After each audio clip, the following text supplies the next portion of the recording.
Hi, welcome once again to M5's English language learning program, Let's Speak English. I'm Gav Duncan and I'm here on your TV to help you learn English. Now, are you sitting comfortably? Yes? Good. And are you ready for today's lesson? Yes? Good. Okay. Well, let's learn English together. And here we are again, Batman. Let's hope that the Penguin and Joker are also waiting inside. Okay, welcome to today's show. Do you know what day it is? That's right. Well done. It's Thursday.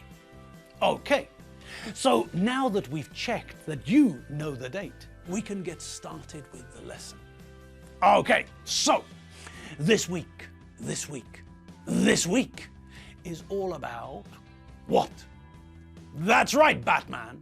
This week is all about prepositions. We're here in the studio on a mission to learn more prepositions. And so, here we all are, back in town, ready to learn more prepositions. Okay, so all I have to do now is decide on the type of prepositions we're going to look at today. Should it be more general prepositions, like the ones we learned yesterday with combinations with on? Or should we look at adjective preposition combinations? What do you all think? Let's have a vote, shall we? Okay. All those who think we should study general prepositions, put your hands up. Okay, now all those who think we should look at adjective preposition combinations, put your hands up. Okay, well, I think the second group won that vote. Okay, so today we'll look at adjective preposition combinations, and later on, in a week or so, when we look at prepositions again, then we'll study some more general prepositions. Okay? What? What's that? Who doesn't like the idea? Well, what do you want me to do about it? You saw the results of the vote. That's democracy in action, the will of the majority. But, as I said, you don't have to worry. We're also going to study general prepositions, but not just now. Now, settle down, stop your anarchic behavior, and let's all get stuck into adjective preposition combination. Okay, so adjectives. What do we know about adjectives? What can we remember about adjectives? Well, as we all know, adjectives are words which we use to describe things. Adjectives give us information about nouns. We use adjectives to give more information about nouns. And when we do that, we automatically make our sentences more colourful, more interesting. I've got a dog. I've got a three-legged, black and brown spotted, two-tailed, skateboard-riding, blind dog. See? The second sentence is a more interesting sentence, isn't it? Okay, so we know what we use adjectives for. Good. Now today, we're going to look at some combinations of adjectives and prepositions. These combinations are always the same. They're not something we can learn by using a formula, for example. These are not like regular verbs in the present simple, for instance. With regular verbs in the present simple, we know that when we conjugate the verb, the third person singular form adds an S to the end of the infinitive. Okay, this is a rule. We can learn this, and then we can make sentences with other verbs. We don't have to learn them all one by one. But with irregular verbs, there is no formula, so we have to learn them. Now, these adjective preposition combinations are like the irregular verbs. We can't learn a formula to help us. we have to learn and remember the different groups.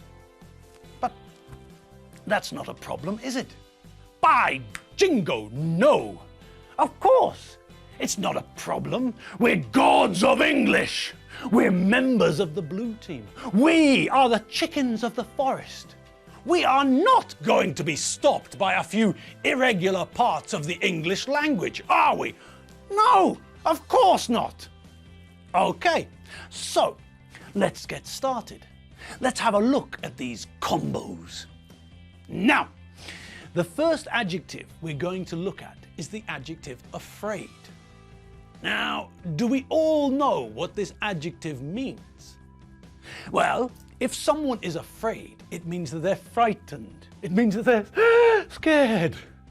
Look at these 4 pictures and see if you can decide which person is afraid.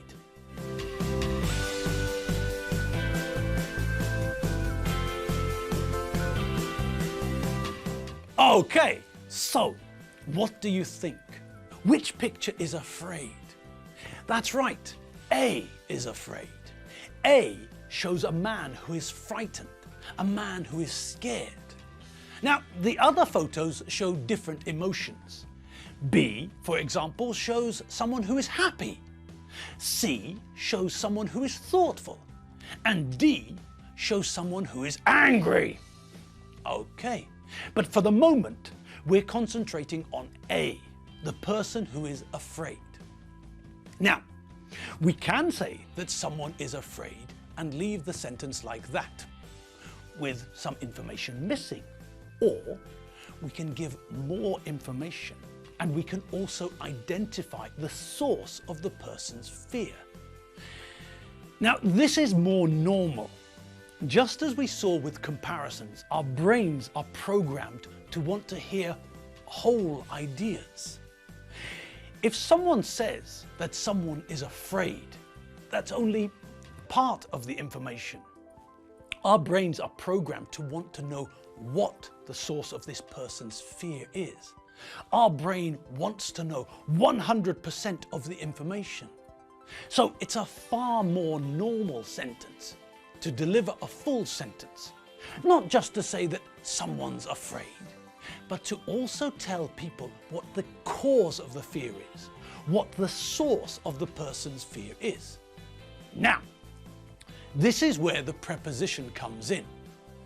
When we want to tell someone what the source of fear is, and we're using the adjective afraid, then there's only one preposition we use, of. We always say that someone is afraid of someone or something. That's the only preposition we can use with the adjective, of.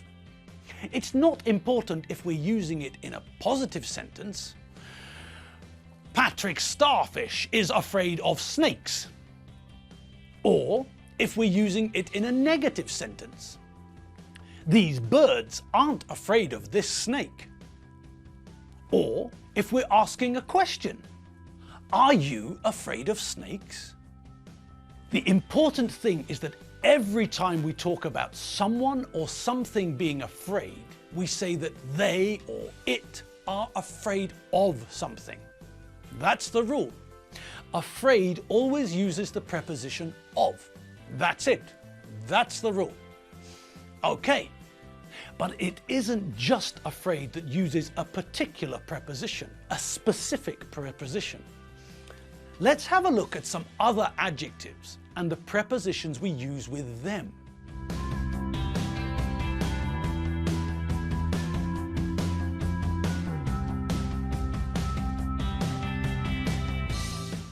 So, there are a few adjectives and the prepositions that we use with them. I'm afraid of aliens. This car is full of people. You won 2 medals. We're proud of you. I'm tired of waiting for my email to download. Serena Williams is good at sport. My dad is bad at parking. This man is interested in antiques. He's very similar to his dog. She's married to me. I'm married to her. We're married to each other. The fruit on the left is different from the fruit on the right.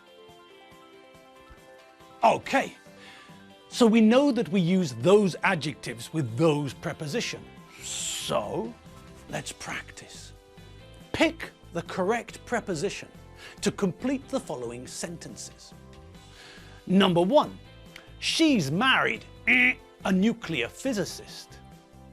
Number 2, I never watch tennis on TV. I'm not very interested in tennis. Number 3, Arthur speaks 23 languages. He's very good at languages. Number 4, most people are afraid of death. Number 5, are Ferraris and Maseratis similar to each other? Number 6, when Keith Mad Dog Pheasant won first prize at the prettiest pheasant parade, Enid was very proud of him. Number 7, I asked him what 2 and 2 is. He told me 22. He's bad at mathematics. Number 8, the ocean is full of water and fish and octopuses and squid and other things. Number 9, I'm tired waiting for the bus. I'm walking home. Number 10, fish and dolphins are different each other. Okay, so that was pretty easy, wasn't it? Yes.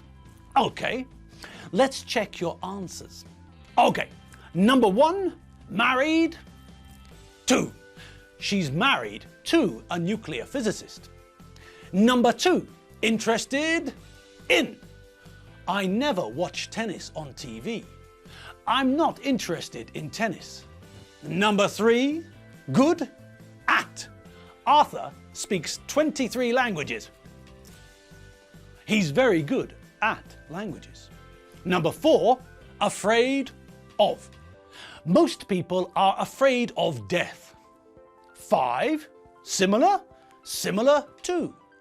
Are Ferraris and Maseratis similar to each other? 6, it's Keith, Mad Dog Pheasant, Enid's pet pheasant. He won first prize. She was proud of him. When Keith, Mad Dog Pheasant, won first prize at the prettiest pheasant parade, Enid was very proud of him. Number 7, the man who's not good at maths. He's not good at maths, he's bad at maths. I asked him what 2 and 2 is. He told me 22. He's bad at mathematics. Ah, the sea, the ocean, it's full of things. The ocean is full of water and fish and octopuses and squid and other things. I'm tired of this. I'm tired of waiting for the bus. I'm walking home. And the last one, it's a different one. It's different from the others. Fish and dolphins are different from each other.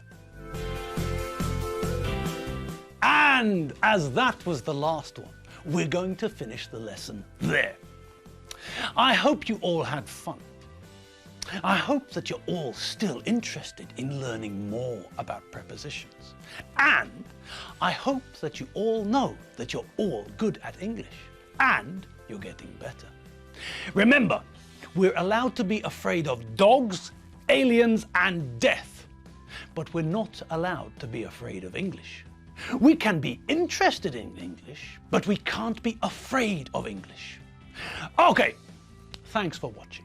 Remember, I'm proud of all of you gods of English, and all of you chickens of the forest.